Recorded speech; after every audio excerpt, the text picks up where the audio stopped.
श्री गणेशाय नमः श्री गुरुभ्याय नमः ओम नमो देवदूता दया सागरा त्रिसूता येऊन जगाची मुक्ता शरणांगता तारिसी तू देह त्रयात्विक अससी शुद्ध सत्व रूप भाससी पंचकोश स्पर्शनसे तुझसी अवस्था त्रयासी वेगळा तू अस्ति भाती प्रिया रूप जाण नाम रूप नसे तुझ लागून तुझे एक शुद्ध निरंजन सदा मन तू असा असणारा तू भगवान परमात्मा आहे. तुला रूप नाही, नाव नाही, निर्विकार अशा प्रकारचा निर्गुण परब्रह्म आहे.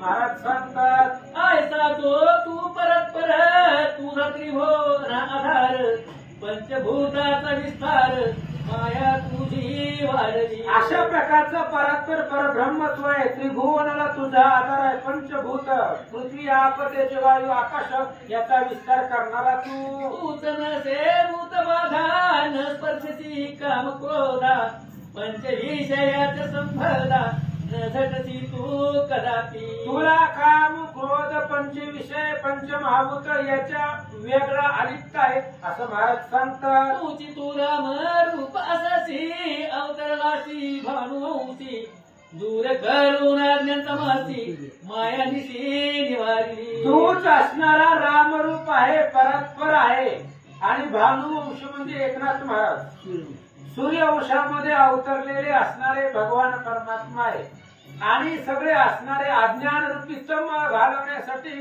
सूर्यवंशामध्ये अवतार घेतला असं सांगतात. ऐसा निष्काम केवळ तुझेच असे आम्हाबळ पुढे कटावत विरसाल जेणे आनंद सकळी काळ. अशा प्रकारचा केवळ निष्काम असणारा तू भगवान परमात्मा आहे. आमच्यासाठी सगुण झाला. आता पुढची कथा काय झाली सांगा. मागेला ध्यायी कथानक क्रौच विहरतोनी सुरेख वाटे वाजवी ती भयानक जेणे शत्रू दसकती. पाठीमागच्या अध्यायामध्ये क्रौंच असणार विहार रचलेला आहे आणि भयंकर अशा प्रकारचा वाद्य वाजवू लागले. शेष म्हणे वात्सायना ऐक पुढे कथन संधाना जेणे करून तम म्हणा आझाद वाटे श्रवणा. पाताळाच्या ठिकाणी शेष महाराज वत्सयन ब्राह्मणाला सांगतायत ऐका आता युद्ध सुरू झालेलं आहे. सुभाऊ राजा आलेला आहे. आता दमनाच्या बाजूने तो युद्ध करणार आहे. कसं करतो ऐका. भाऊची विहरत ना पाहिजे तुझं वीर राणा आश्चर्य वाटेल त्याचे म्हणा म्हणून पुढे सोबतीची. आणि मग ते असणाऱ्या सुबाहूची जी काय व्यूह रचना आहे क्रौंच व्यूह रचना पाहिल्याबरोबर शत्रुघ्नाला आश्चर्य वाटलं आणि सुमतीला विचारलं हे राजा कोण आहे. क्रौंच विहरचना करून कोण ठाकला युद्ध लागून सांगे तयाचे नामाभिधान मजलागी झडकरी. आणि त्या असणाऱ्या शत्रुघ्नाने विचारलं सुमतीला ही राजा कोण आलेला आहे, क्रौंच व्यूह निर्माण केलेला आहे, याचं बळ काय आहे, मला सगळी याची विषय माहिती सांग. ऐशा ऐकता बोले सुमती हे नगरीच चक्रांक म्हणती. चक्रांक ये माझी वास करीती पुण्यवंत नरसर. सुमतीने सांगायला सुरुवात केली ज्या राज्यात घोडा आलाय त्या राज्याचं नाव चक्रांक आहे. चक्रांक नावाचं नगर आहे, गाव आहे आणि त्या नगराचा राजाही स्वभाव आहे. गावातली सगळी लोक पुण्यवान आहे असं म्हणतात. सकल असती विष्णू भक्त कथा कीर्तन नित्य होत अग्निहोत्र्या संख्यात घरोघरी असती. त्या गावातली लोक सगळी पुण्यवान आहेत, विष्णू भक्त आहेत आणि यज्ञ हवन प्रत्येक घरामध्ये होत आहे. सुमती सांगू लागला विप्र करीती वेद पठण षटकर्मी असती अखंड लीन कोणी करीती ध्यान धारण भगवत परायण नरनारी. विप्र भगवंताचं भजन करत होते, ध्यान करत होते, यज्ञ हवन करत होते, सगळे आनंदामध्ये राहत होते. या नगरीचा नृपनाथ सुभाव नामे प्रतापवंत विष्णू भक्ती सदोदित करीत असे आनंदे. या नगरीचा राजा सुभाऊ नावाचा आहे आणि तोही विष्णूचा भक्त आहे आणि त्याच्यामुळे सगळं गाव विष्णू भक्तीने भरलेलं आहे. सुमती सांगू लागला पुत्र पौत्रानी नांदती सखळी तद आदेवर्तती शूरवीर ऐशी ख्याती असे जयाची बहुत पै. आणि महाराज पुत्र पौत्र संतती संपत्ती या राजाकडे खूप आहे आणि पराक्रमी बलसंपन्न राजा म्हणून तो नामांकित आहे. तोची पुत्र सहजान पातळाचे युद्ध लागून संग्याचे अपार सैन्य युद्ध निर्माण करील. आणि सुमतीने सांगितलं तोच सुभाऊ राजा आपल्या पुत्राच्या कैवर घेऊन युद्धाला आलेला आहे आणि याच्या बरोबर अफाट संपत्ती आहे, दळ आहे असं सांगू लागला. तरी सकल विरा लागून सिद्ध करावे युद्धकारण ऐसे ऐकून या वचन शत्रुन बोले निराशी. आणि त्यावेळेस शत्रुघ्न सांगू लागलेला आहे ही असणारा राजे बलवान आहे, त्याच्यामुळे आपलं सैन्य सज्ज करा, तयार करा. सुमतीचं बोलणं ऐकलं शत्रुघ्न महाराज काय म्हणतात. शत्रू असे युद्ध निपुण सकल पुत्रास आपण कंस विहात रचून सिद्ध असे युद्ध. शत्रुघ्नानं आपल्या सैन्याला सांगितलं पुढचा शत्रू बलवान आहे, भावाला आणि पोरांना घेऊन आलेला आहे, तो अतिशय बलवान आहे. क्रौंच त्यांनी तयार केलाय म्हणून आपणही सावध राहावा. तुम्ही सकल प्रतापी वीर परीचे तुझी करुणी समर कोण जिंकी तो ते सतवर मद प्रती निवेदावे. आणि त्यावेळेस त्याने सांगितलं शत्रू बलवान आहे आणि त्याला जिंकण्यासाठी कोण जाणार आहे. कालही विचारलं होतं, पुष्कर गेला होता, मग आज कोण जाणार आहे सांगा. प्रतापी नसे तुम्हात प्रतापी नसे रखवून तरी मी जाऊन करीन रण ऐसे बोलून या वचन सिद्ध झाला निघावया. शत्रुघ्नाने सांगितलं तुमच्यामध्ये जर ताकद नसेल, सामर्थ्य नसेल तर मी जातो, मी जाऊन ते असणाऱ्या क्रौंचीवर भेटतो, सुभाऊला मारतो असं शत्रुघ्न बोलल्यानंतर ना फोन उठला.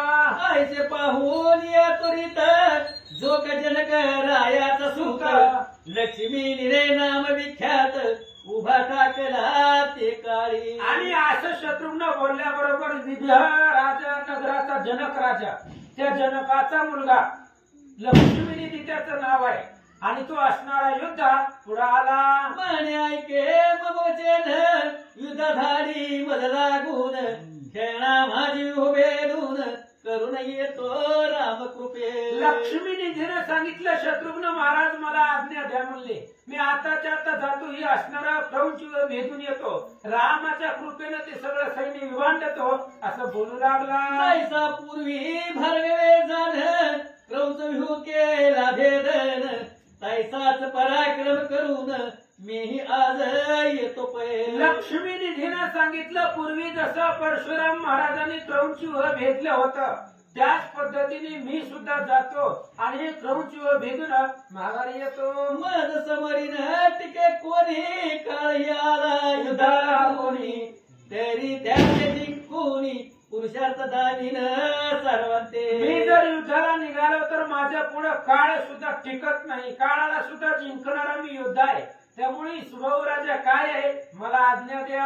ऐसे दोन्ही वीराप्रती म्हणे चलावे त्वरित गती साया लागी मज सांगती कोण कोण येत असा. आणि लक्ष्मी निधीने सांगितलं आताच्या आता जातो ती वीर भेटायला, पण माझ्या सोबतीला कोण कोण येणार तयार व्हा. ऐकोनिया भरत नंदन उठला जायचा पंचनन रिपुताप आणि नीलरत्न उग्र हयादी सिद्ध झाले. आणि लगेच त्या लक्ष्मी निधीचं बोलणं ऐकल्याबरोबर पहिल्यांदा उठला पुष्कर. कालच एवढा पराक्रम त्याने केलेला आहे, जसं वनामधून सिंह बाहेर निघावा तसं त्या सैन्यामधून पुष्कर निघाला.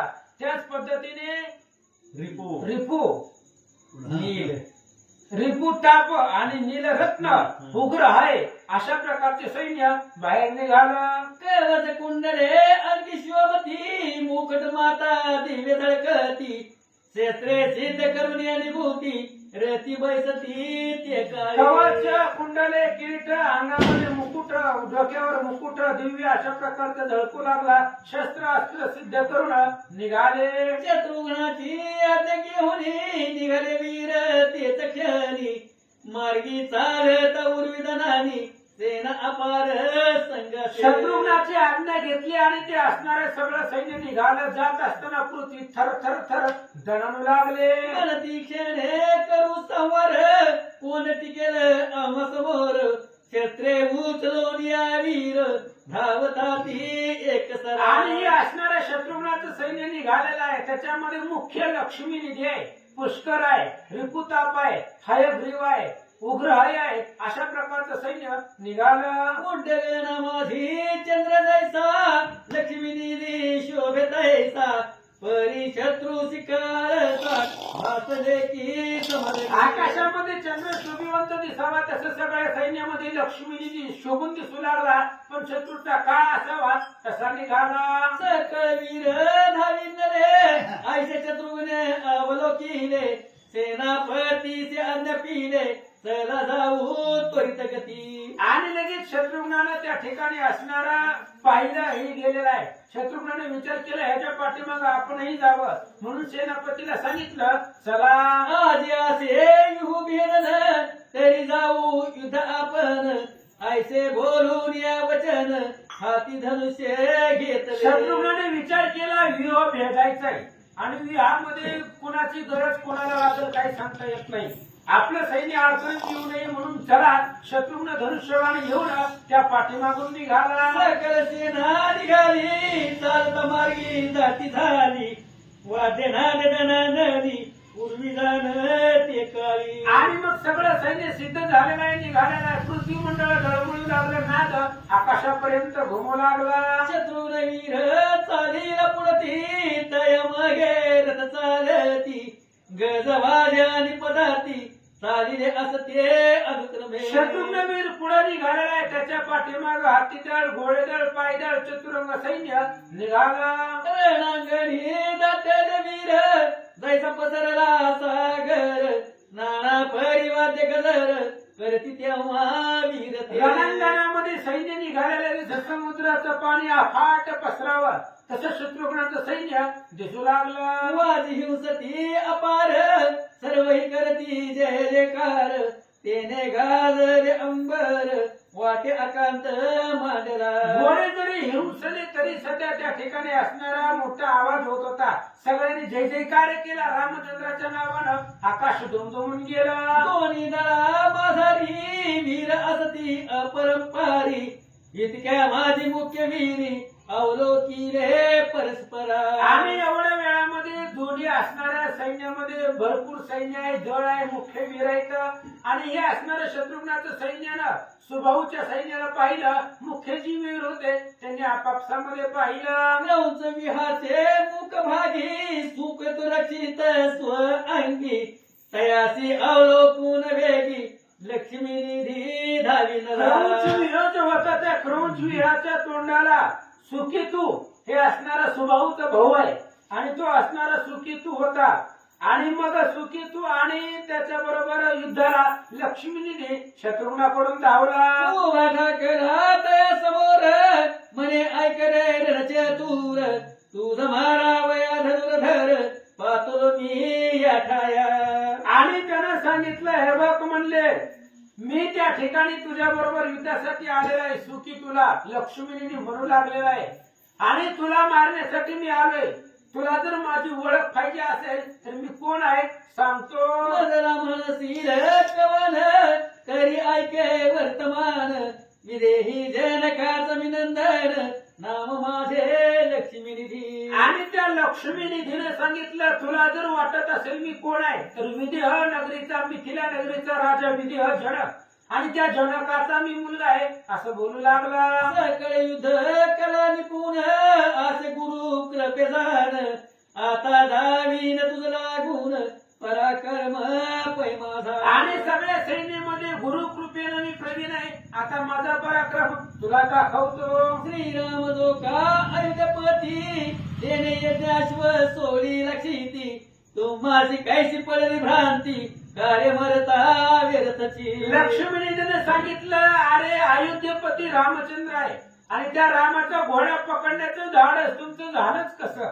जरा पाठी वाचून तरी विचार करायला पाहिजे होता. तो ब्रह्मांडाचा नायक आहे.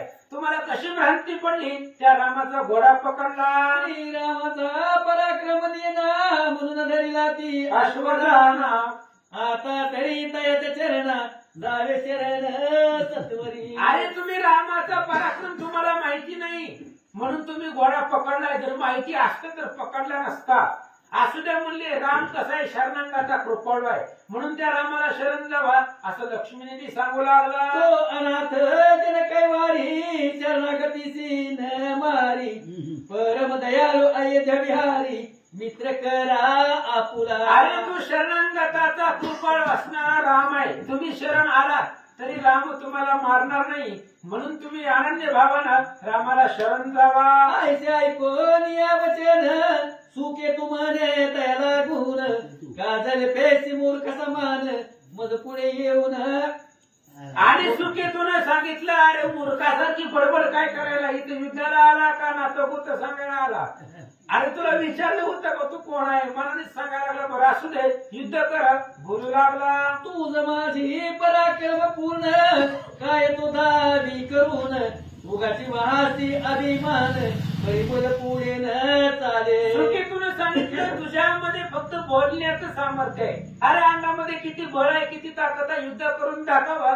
सुकेतू बोलू लागला, जंबुके करीता गर्जना भय न वाटे पंचनना देवी ऐकून तव भाषणा मज न वाटे भैका. अरे कोल्ह्याने किती जरी गर्जना केली तरी सिंहाला भीती वाटत नाही. तसं किती जरी तो बडबड केली तरी मी घाबरणारा नाही. रासीन म्हणून सत्वरी पतंग धावे दीपावरी परी तयाची नबुरे बुरी भस्म होय चनार्दे. पतंगाने दिव्याला खाऊन टाकू या उद्देशानं जर पतंग दिव्यावरती झेप घेतली तर पतंगाची जळून राख होणार आहे. तशी तुझी अवस्था.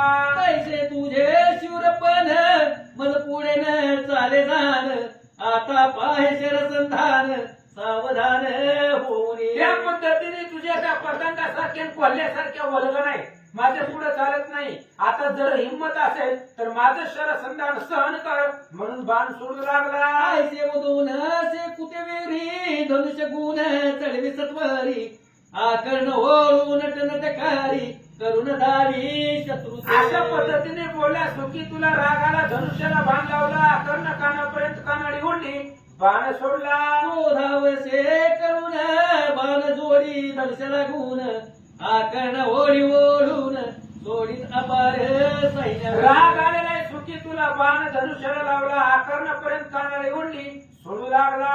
तैसे अवकाशी क्षण व्यापी दश दिशासी तैसे शत्रूचे सैन्यासी झाकीने बाणे तिडवा. जसं अवकाशामध्ये त्या ठिकाणी ढग यावा आणि संपूर्ण आकाश ते असणाऱ्या ढगाने काळ्या भंगार दिसावं, तसं बाणाने सगळं आकाश व्यापून टाकलं. जनक सुते पाहून केले तयाचे निवरण मग काढून सहा मार्गन सुकतीवरी सोडी दे. जनकाच्या सुपुत्रानं लक्ष्मीने ज्यानं पाहिलं त्याच्या बाणाचं निवारण केलं. 6 बाण त्यानं काढले आणि सुकेतोवर सोडले. ते लागले वक्षस्थावरी तेने अच्युतनी गाले बाहेरी प्रभाव सारीला एक सारी परिणगणी वीरतो. आणि सुकेतूवरती 6 बाण सोडले. ते हृदयावरती लागलं, रांगामधून रक्त वाहू लागलं, पण सुकेतू ते मानित नव्हता. साहून तितो केही बाण लक्ष्मीनी देती लक्ष्मी पूर्ण करी असंख्य सरसंधान अति तोरे करुणी. आणि त्या सगळे असणारे बाण सहन केले आणि सहन केल्याबरोबर लक्ष्मीने तिला पाहिलं गेलं आणि पाहून काय करतो. परी जैसी पुष्पवृष्टी होत जनक सुता मानित वत अंगातून रुधिर वाहत तरी नगनी वाहते. जसं आकाशामधून फुलाची वृष्टी व्हावी तशा पद्धतीने असणारा बाण लक्ष्मीने सोडू लागला असं सांगतात. श्री गणेशाय नमः. श्री प्रभु रामचंद्राय नमः. परी जैसी पुष्पवृष्टी होत जनक सुत मानी तद्वत अंगातून रुधिर वाहत तरी नगनी बाणाते. आणि अशा प्रकारे बाण सोडलेले होते. सुकेतून आपण जसं फुलाचा वर्षा व्हावा त्या पद्धतीने लक्ष्मीने तिने ते बाण मारले. अंगातून रक्त वाहत होत, पण तो बाण लागलेले आहेत असं तो मान्य करत नव्हतं. करुणी सकल निवारण मग काही प्रकार मार्गन ते सोडून चंदन सुखे तुझा भंगीला सगळ्या बाणाचं निवारण केलं. मग प्रखर अशा प्रकारचे बाण लक्ष्मीनिधीनं काढले आणि ते असणारे बाण सुकेतीवर तुटाकले. त्याचा रथ भंग केला. मग तो पैसे तुझ्या रती भ्रष्टी करी सैन्यावरती बाण सोडी त्वरित गती लक्ष्मी निधी सलक्षोणी. आणि मग तो असणारा त्या ठिकाणी निघा. बाण सोडलेले आहेत. असंख्य अशा प्रकारचे बाण सोडले. दुसऱ्या रथावरती बसला. बसल्याबरोबर सुकी तू दुसऱ्या रथावरती बसून त्या असणाऱ्या लक्ष्मी निधीवरती बाण सोडू लागला. मोडी तयाचा चंदन तो तुझ्या रती बैसोन खरी अपार शरसंधान सुखे तू वरी ते काळी. लक्ष्मी निधीचा रथ मोडला गेला. दुसऱ्या रथावरती बसला आणि दुसऱ्या रथावरती बसून पुन्हा तो असणारा सुकितूवरती बाण सोडू लागला. आईशे दोघेही आणि वार न मानिती एकमेकाचे चरव सैन्य पडले अपांपार समसमान दोघांचे. अशा प्रकारचे दोघेही आणीवर होते. एकमेकांचे बाण मानित नव्हते. असंख्य सैन्य पडलेलं होतं. पण सुकेतू आणि लक्ष्मीने समान ताकदीचे होते असं सांगतात. असुद प्रवाह वाहती परिते वीर न गणिती एकमेकाचे उडविती आकाश पंथी रतास. आणि असंख्य बाण त्या ठिकाणी सोडले होते. अंगातून रक्त वाहत होतं तरी दोघे एकमेकाला ऐकत नव्हते. एकमेकाचा रथ आकाशामध्ये उडून युद्ध करू लागले. उतरोनी या भोवताळी एक नीती वक्षस्थळी एक ताळी कपाळी लक्ष्मी परस्पर. आणि जमिनीवरनं खाली पृथ्वी तलावरती उतरल्याबरोबर एकमेकाच्या हृदयावरती कपाळावरती मल्लयुद्धाचा प्रकार दोघांनी सुरू केला.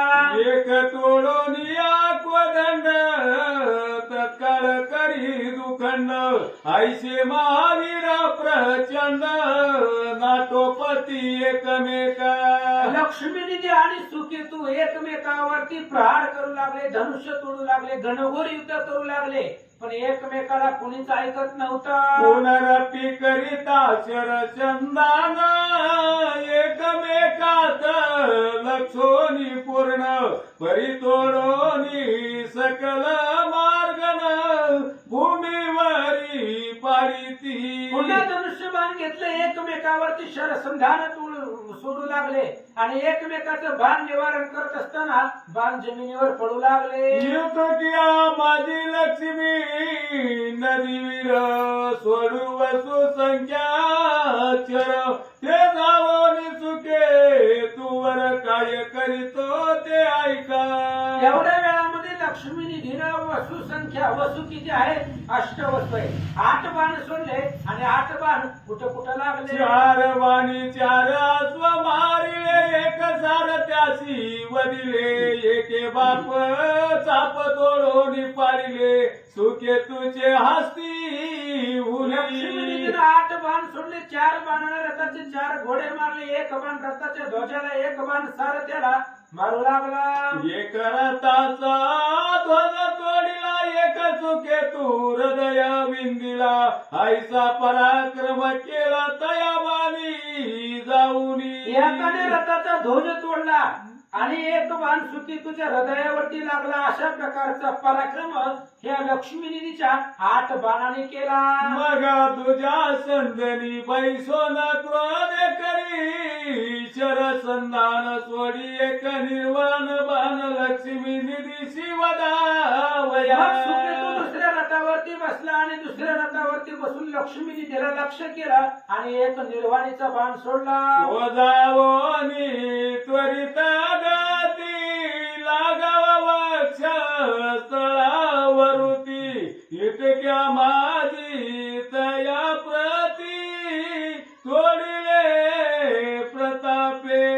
आणि तो असणारा बाण जाऊन त्या ठिकाणी असणारा लागलेला आहे त्याला निर्वाण अशा प्रकारचा बाण लक्ष्मीने त्याला मारण्यासाठी सुकीतून सोडलेला आहे असं सांगतात. आम्ही सोडिले असंख्य शरतेने सैन्य पडले अपार पाहून या सुखवे तू वीर तैसाच करी ते वेळी. आणि मग ते असणाऱ्या लक्ष्मीने तिला बाण येताना पाहिलं सुकीतूनही पाहिलं काय करतो आयशे परस्पर युद्ध होत परी कोणी कोणा नाटोपत जैसे पुष्पित पळस दिसत तैसे भासती दोघे. अशा प्रकारचे परस्पर युद्ध होत होतं कोणी कोणाला ऐकत नाही अंगामधून रक्त वाहत होतं पुष्पित फळासारखे दिसू लागले पण ऐकत नव्हते. खाली उतरणी सुखे तू वीर गदा देव निया धुरंधर धावला लक्ष्मण लक्ष्मी दिवार क्रोध वेसे करोनिया. ही सुबाहू राजाचा भाऊ आहे सुकेतू आणि अगोदर सांगितलंय गदा विद्येमध्ये प्रवीण होता म्हणून रथाच्या खाली उतरला गदा घेतली लक्ष्मणीच्या अंगावर धावला. ते करोनियावलोकन तोही झाले गदा घेऊन परस्पर वर्मल छोन आणि ती घाय एकमेका. तोही एक दुसऱ्याच्या अंगावरती धावलेला येणे एकमेकाचं वर्म लक्षण मल्ल युद्ध कुस्तीचा प्रकार दोघे जण युद्ध करू लागले. दोघेही गदा योद्ध निपुण घाय चुकवी ती संपूर्ण रक्त झाले असती लोचन सिंहनाद पै करीती. दोघेही गदा युद्धामध्ये प्रवीण होते दोघे एकमेकाला ऐकत नव्हते एकमेकाचं धाव चुकून युद्ध करू लागले. दोघेही योद्धे महावीर खन खन वाजविती गदा प्रहार कोणी न हातती माघार होऊ वेळ युद्ध झाले. दोघेही एकमेकाला ऐकत नव्हते घनघोर अशा प्रकारचं युद्ध सुरू आहे असं सांगतात. सकल यावलो कोणी तयासी आश्चर्य करीती मानसी धन्य मायेची आकुशी जन्मल्या सती वीरते. आणि दोघांचं घनघोर युद्ध सुरू होत असताना खालचं सैन्य पाहू लागलं आणि खालचं सैन्य म्हणू लागलं दोघांचेही माता पिता धन्य. मात कुंजरावरी कुंजर लोटती जैसे आणि वार तैसे भिडती परस्पर गदा आणि ती एकमेका. आणि मग अशा पद्धतीने दोघांनी एकमेकाला पाहिलं गेलं आणि वर होते मग आश्चर्य करू लागले आणि असणारे गदा हातामध्ये घेतली आणि गदेनं मारू लागले. एकट्या माझी जनक सुते हृदय ताडिले सुके तुते परिसा होनी तया घाता ते हास्य करी वीरतो. आजपर्यंत अनेक बसले अनेक उतरले हालाच नीट होत्या पण ज्यांच्या समोर स्वतःहून सिंहासन झुकले 5 मिनिट ते म्हणजेच छत्रपती शिवराय. आणि अशाच सिंहासनाधीश्वर छत्रपती शिवाजी महाराजांच्या जन्मोत्सवानिमित्त उद्या सकाळी ठीक 8 वाजता बस स्टँड सौंदर्यातून पालखी सोहळ्याला सुरुवात होते. परिसरातील भागातील सर्व शिवभक्तांनी शिवप्रेमींनी शिवकन्या राजमाता प्रत्येकांच्या मनामनात आणि प्रत्येकांच्या घराघरात असणारं एकमेव नाव छत्रपती शिवाजी महाराजांच्या जन्मोत्सव सोहळ्यानिमित्त उद्या सकाळी 8 वाजता बस स्टँड सौंदर्य येथून जो भव्य आणि दिव्य देखणा असा पालखी सोहळा 18 पगड मावळे 12 बलुतेदार तसेच शिवकालीन पोशाखामध्ये असणारे सर्व मावळे कलाधीश वंदे प्रताप सनई चौघाडीच्या स्वरामध्ये वेगवेगळ्या महाराजांचा राजेशाही थाटामाटामध्ये पालखी सोहळ्याचं देखील ग्रामस्थ आपण स्वागत करायचे. उद्या सकाळी एकट्या माझी जनक सुते हृदय ताडिले सुखे तुते परिसा होनी तया गाता ते हास्य करी वीरतो. बालके करिता लिला मातंगावरी चेंडू फेकिला कैसा तयाने मानिला गदा प्रहार तुझे पै. लक्ष्मी निधीनं गदा सुकितूवरती मारली, सुकितूला हसू लागला. लहान लेकरू हातीवरती चिरमुंडा तशी गदा त्याला वाटू लागले. अग म्हणे लक्ष्मी निधीशी काय पुरुषार्थ केलाशी, आता साई गदा गाताशी मम हस्ते करोनिया. मग लक्ष्मी निधीला सुकितू म्हणू लागला, काय पुरुषार्थ केलाय लहान लेकरासारखा, आता माझ्या गदीचा प्रहार सहन कर. म्हणून काय करतो, ऐसे व दोन्ही तो विना करी गदेचा प्रहार, केने वाहो लागले रुधिरा लाडती होणी वीरांच्या. अशा पद्धतीने सुकितून बोलला आणि गदात लक्ष्मी निधीला मारली. त्याच्या कपाळामधून रक्त वाहू लागलं.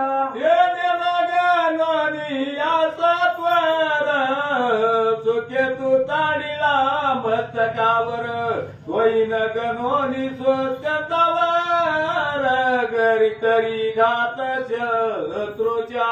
आणि सुकितून घाव त्या ठिकाणी मारला. लक्ष्मी निधीनं त्याच्या कपाळावरती मारला, हे नाही त्याच्या कपाळावरती घाव मारला.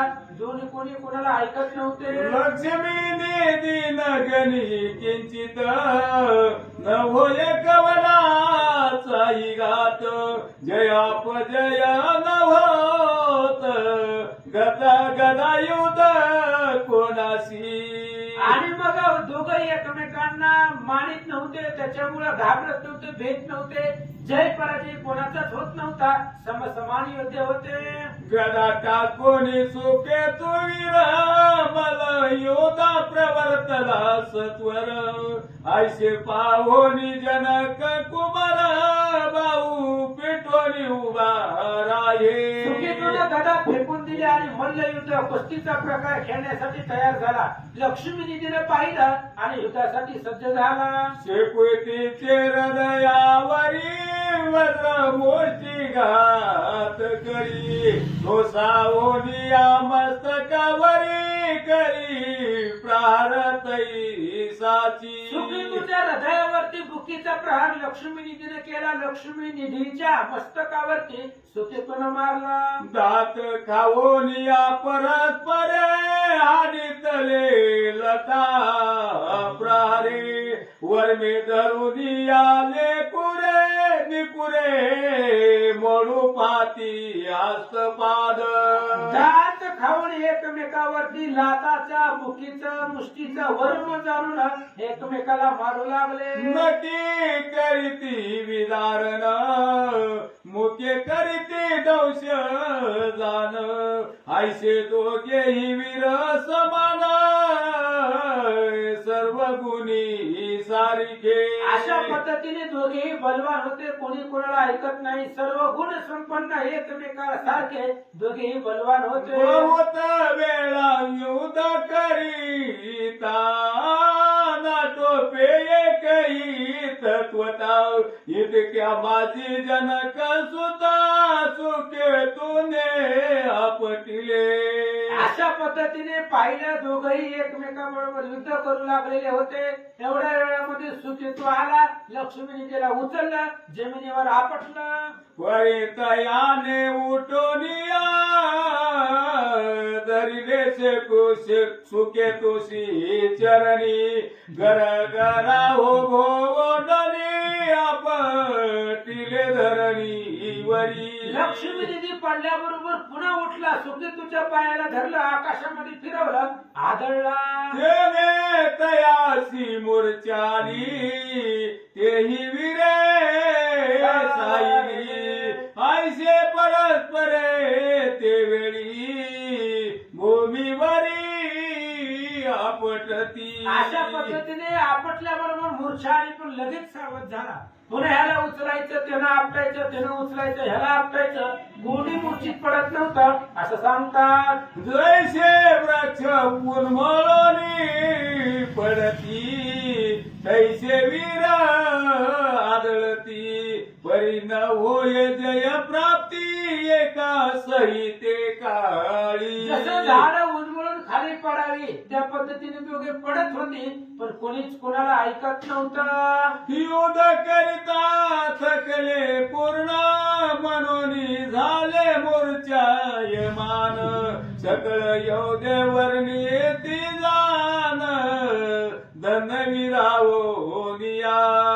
आणि अशा पद्धतीने दोघेही त्या ठिकाणी युद्ध करता करता थकले म्हणून त्या ठिकाणी दोघेही क्षणभर मूर्छित पडले. पाहणारे युद्ध दोघांना धन्यता देऊ लागला. धन्य लक्ष्मी निधी वीर सर्व युद्ध प्रवीण धीर बाणी आच्या दिले अंबर सुखे तोषे जिंकावया. धन्य असणारा लक्ष्मी वीर आहे. ते असणारे सर्व स्वयुद्ध दोघेही रणधीर रंगधीर करत होते म्हणून पुन्हा सुखी तुला मारण्यासाठी बाण सज्ज केला. तैसाचे सुखे तू धन्य ऐसा वीर नसे अन्य काय करील सामान्य युद्ध कंदन तयासी. तसाच सुखी तोही धन्य आहे. लक्ष्मी धन्य आहे. कोणी कोणाला ऐकत नाही तर बलवान युद्ध येतं. खाद्य सैन्य बोलू लागलं. उभय दळीचे सर्व वीर ऐसे वर्णिती वारंवार आकाशाहून सुरवर पाहता धन्य पै म्हणती. उभय दळीचं दोन्ही असणारं सैन्य युद्ध पाहू लागलेलं आहे. एकमेकाला वर्णन करू लागले. आकाशातून देव लोक युद्ध पाहू लागले. पुढील अध्यायी युद्ध दारुण करील चित्रांग सुभाऊ नंदन यो विवाचे कंठस्थान धरुणी राईलासे. आणि आता पुढच्या अध्यायामध्ये चित्रांग सुबाहूचा मुलगा आहे. तो ह्या असणाऱ्या क्रौंच्या विहाच्या तोंडाला उभा राहिलेला आहे आणि तो घनघोर युद्ध करणार आहे. कुणासोबत? भरतात मदत पुष्कळ वीर तयासी करील पै समर हे कथानक सविस्तर वर्णिता उल्हास वत्यासी. चित्रांग सुबाहूचा मुलगा चित्रांग आणि भरताचा मुलगा पुष्कर या दोघांचं घनघोर युद्ध होणार आहे. ऐका. करे श्रोते जन कृपा करून आनंद करावे श्रवण वारंवार हस्त जोडून विनवितचे दत्त दास. अखंड स्थितीचा इति श्री पद्मपुराण रामात्मने दे तुके करू लक्ष्मी निधी युद्ध वर्णन नाम सर्वशाची वाद्याची गोडा.